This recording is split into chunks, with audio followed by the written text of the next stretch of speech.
11ኛው ሰዓት ክፍል 3 እውነተኛ ታሪክ። የሚገርመኝ ፊደል በዛ ሁሉ ችግር ውስጥ ሆና እንኳን እኔ ጋር ብር አለ ውሰጅና ቤት ክራዩን ክፈይ፣ ዝሮ ዝሮ እኛ ጋ ነው እላት አለው። ግን እሺ አትለኝም።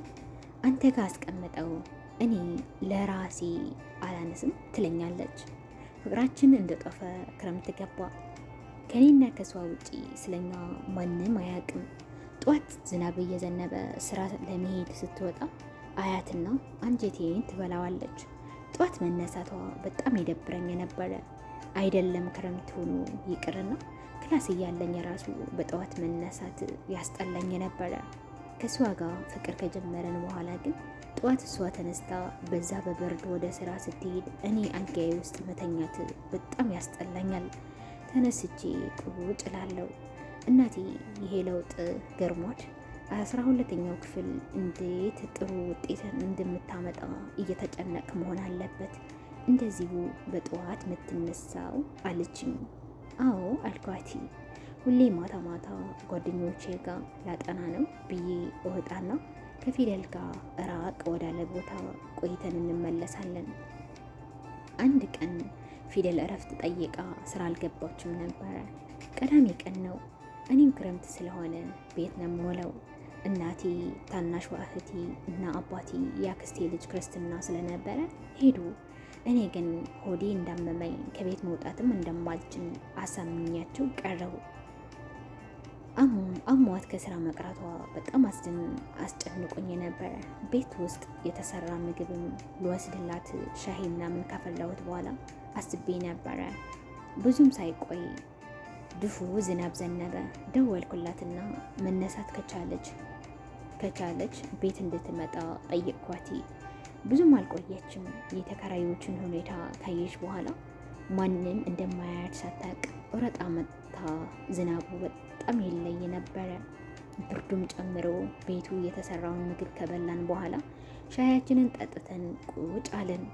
እንዴት አፌ ላይ እንደመጣልኝ አላቅም፣ ግን ዝናቡ እስከሚያቆም ክፍላችንን ገብተን ፊልም እንዴት እኒ አልኳቲ። ፍቃደኛ ሆነች። በራችንን ቆልፈን የኔ ክፍል ገባን። ብርድ ልብሳችንን ለብሰን ፊልም ማየት ጀመርን። ከዛ በኋላ የተፈጠረውን መገመት አይከብዳችሁም? በህይወታችን ሁለታችንን ለመጀመሪያ ጊዜ እንደዚህ አይነት ነገር አደረግን። በህይወቴ ትልቁን ስህተት ተሳሳትኩኝ ማለት ነው። ያንን ነገር ደግሞ ግቢ ውስጥ ሰው የማይኖሩበትን ሰዓት ተጠቅመን ከአንዴም ሁለቴም ደገም ነው። መስከረም መጣ። እኔም ትምህርት ጀመርኩኝ። የትምህርት ቤትም የሰፈርም ተጠባቂ ውጤትን መካከል አንዱን ዋነኛው የኔ ነበረ። አባቴ በኩራት ለሁሉም ሰው የኔን ልጅ ታዩታላችሁ የሚያመጣውን ውጤት እያለ በሄደበት ያወራል። እኔም እንደተባለው ቆንጆ ውጤት አምጥቼ ወደ ግቢ አልፋለሁ። እኔም የሚደርሰኛል እናማ የሚደርሰኝ ሀገር ላይ ቤት ከራየና ፊደልን እዛ ወስዳታለሁ። ትምህርቴን እስክጨርስ አብረን እንኖራለን። ከቤተሰብ ተደበቀን ብዬ ወስኜ ነበረ። አባቴ በምንም ሁኔታ ፊደል እንደማይቀበላት ስለማወቅ ከዛ አባቴ እንደሚፈልገው አይነት ልጅ መሆን ከፈለኩ ለፊደልም ለትምህርቴም የራሳችንን ጊዜ መስጠት አለብኝ ብዬ አስብኩኝና እቅድም አወጣው። ህዳር 7 ቀን ነበረ። እኔም ከትምህርት ቤት ተመልሼ ፊደልም ከስራ ስትመጣ አብረን ከኛ ሰፈር ራቅ ወዳለ ቤተ ክርስቲያን ጉባኤ ለመከታተል ሄድን። ፊደል ልክ አልነበረችም። አወራሯ፣ አረማመዷ 10 አብረን ሄድን። ከሰዋ ትጋጫለች፣ እንቅፋት ይመታታል። ብቻ እኔም በጣም እስከባሳጭባት ድረስ ከራሷ ጋር አልነበረችም። ቤተ ክርስቲያን ገብተን ቁጭ አልን። በጀርባ በኩል በጣም ልነግረህ የምፈልገው ነገር ነበረ፣ ግን ልተወው እያሰብኩኝ ነው አለችኝ። ካልነገረችኝ በጣም እንደምባሳጭባትም ስነግራት ምን እንደተፈጠረ ነገረችኝ። ፊደሌ እርጉዝ ነበረች። እናማ ለኔ ስትነግረኝ ከዛ አካባቢ ጠፍታ ለመሄድ ልጄን በምንም አይነት ተአምር ማስወረድ እንደማትፈልግ ቀን ስራም ቢሆን ሰርታም ቢሆን እየሰራች ለማሳደግ እንደወሰነች ነገረችኝ። ለእኔ ስትነግረኝ ልትሄድ የነበረውን እኔ ከትምህርቴ እንዳልቋረጥ እንዳልጨነቅ ነበረ። ግን ስታስበው ድንገት ከዓይኔ ስትጠፋ የሚፈጠረውን ነገር ከባድ እንደሆነ ስለገባት ነገረችኝ። ግን አሁንም ቢሆን እኔ ትምህርቴን እንድማር እሷ ከዚህ ከተማ ወጣ ላለ ከተማ ሄዳ ቤት ተከራይታ እየሰራች ለመኖር እንዳሰበች ነገረችኝ። ታውቃላችሁ፣ በህይወታችሁ ቁጭ ባላችሁበት ቦታ ላይ መሬት ተከፍታ በዋጠችኝ ያላችሁበት ቀን የለምን? እኔ ፈጣሪን የለመንኩት በዛ ቅጽበት መሬት ተከፍቶ እንዲውጠኝ ነበረ። በዛ ሰዓት ዋናው ጉዳይ ልጅ አልነበረም።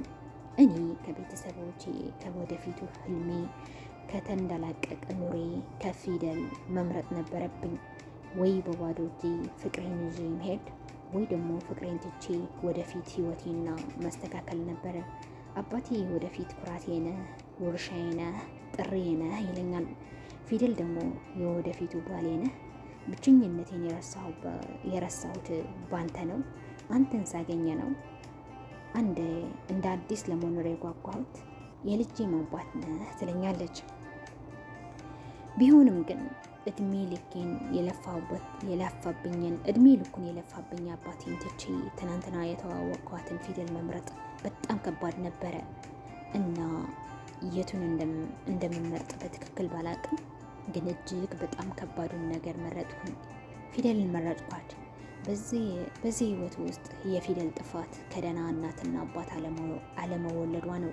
ቆንጆ ናት፣ ጸባይ አላት፣ ለሰው ማዛኝ ናት። ግን የተከበሩ እናትና አባት ስለሌላት እኔን ማግባት አትችልም። ስለዚህ እኔም እሷን ትቼ ቤተሰቦችን ስመርጥ ልጄ ነገ እሷ የኖረችበትን ህይወት ይደግማል ማለት ነው። በዛ ላይ እኔ በሰዓቱ የገንዘብ ችግር ያን ያህል አሳሳቢ መስሎ አይሰማኝም። ገንዘብ በቀላሉ ሰርተን አግኝተን ህይወታችንን እንቀይራለን። ደህና ቤት ከደረሰን ደግሞ ቤተሰቦቼ ራሴን እንደለወጥኩ ሲያዩ ይቀበሉኛል የሚል እምነትም ነበረኝ። የሰው ልጅ የሌለው ነገር ነው የሚመኘው። እኔ በዛ ሰዓት ገንዘብ አይደለም የቸገረኝ ፍቅር እንጂ። ቢያንስ ሆዷ በጣም እስከሚያስታውቅ ድረስ ስራዋን እንድትሰራ እኔ የተወሰነ ገንዘብ ሴብ አድርገን ተያይዘን ወደ አዲስ አበባ ለመጥፋት ወሰንን። በሰዓቱ ነገሮች በጣም ቀላል አድርጌ ነበር ያየናቸው። ቀጫጫ ስለሆነችም ሰውነቷ ያን ያህል አያስታውቅም። አለባበሷ ላይም ትጠነቀቃለች። በሰዓቱ ምንም ገንዘብ አላጠፋም ነበረ። ያገኘሁትን ብር በሙሉ ለሷ ነበር እንድታስቀምጠው መሰጣት። ለአሳይመንት፣ ለኪሴ ብቻ ለብዙ ነገር እያልኩ እቀበላለሁ። ለሷ ሰጣታለሁ። ግቢው ውስጥ ከሚከራዩት ቤቶች አንዱ ለኔ ነበረ ክራዩ። እሱንም የ3 ወር ምናምን ተቀብዬ እሷ ጋር ነበር ያስቀመጥኩት። በመሀሉ እኔ ግማሽ ሴሚስተር ትምህርቴን ጨረስኩኝ፣ ቤት መዋል ጀመርኩኝ። ከዛ ቀን ያንን አጋጣሚ መጠቀም ነበረብኝ። እሷን የተሰጣትን ቲፖች እናም እኔም የሰጠኋት የተቀበለችን የ3 ወር ቤት ክራይም አንድ ላይ ተደማምሮ 15,000 ነበረ። እኔም አባቴ ሁል ጊዜ ድንገት ምን እንደሚፈጠር አይታወቅም፣ ሁሌም ቢሆን ቤታችን ውስጥ ገንዘብ ይቀመጥ ይላል። ለዛም ከበቂ በላይ ተጨማሪ ብር አለ ቤት ውስጥ። እናቴ የቤት እመቤት ስለሆነች ሰራተኛ ምናምን የለንም። ከዛ ከፊደል ጋር ተነጋግረን እሷ ጋር ያለው 15 እንዳለ ሆኖ እኔ ከተቀመጠው ላይ ስንት ባነሳ እዛ መቋቋሚያ ይሆነናል ብለን አስብን። 10,000 ብር ብንጨምር 25,000 ብር ካለን በጣም ሀብታም ነን። እዛም ስራ ስለምንሰራ በቃ አይቸግረንም ብለን ወሰንን። ዛሬ ሳስበው ቢያንስ አንዳችን እንኳን ተሽለን አለመገኘታችን ያናድደኛል። ቀኑን ቀርጠን የምንሄድበትን እቃውን እንድትገዛ ነገርኳት። የተወሰነ ልብሶች ከክፍሌ አውጥቼም ደብቄ ሰጠዋት። ሁሉንም ነገር ወደ ግራም ወደ ቀኙም አላሰብኩትም። በቃ ከዛ እንወጣለን አዲስ አበባ እንመጣለን፣ ቶሎ ሀብታም እንሆናለን፣ ከልጃችን ጋር ተመልሰን ወደ ቤተሰቦቻችን እንሄዳለን። በቃ በዚህ ልክ ቀላል አድርጌ ነበር ያየሁት። ፊደል አጠገቤ ካለች ሁሉ ሙሉ፣ ሁሉ ስኬት ነው፣ በቃ ምንም አይቸግርም ብዬ ደመደምኩት።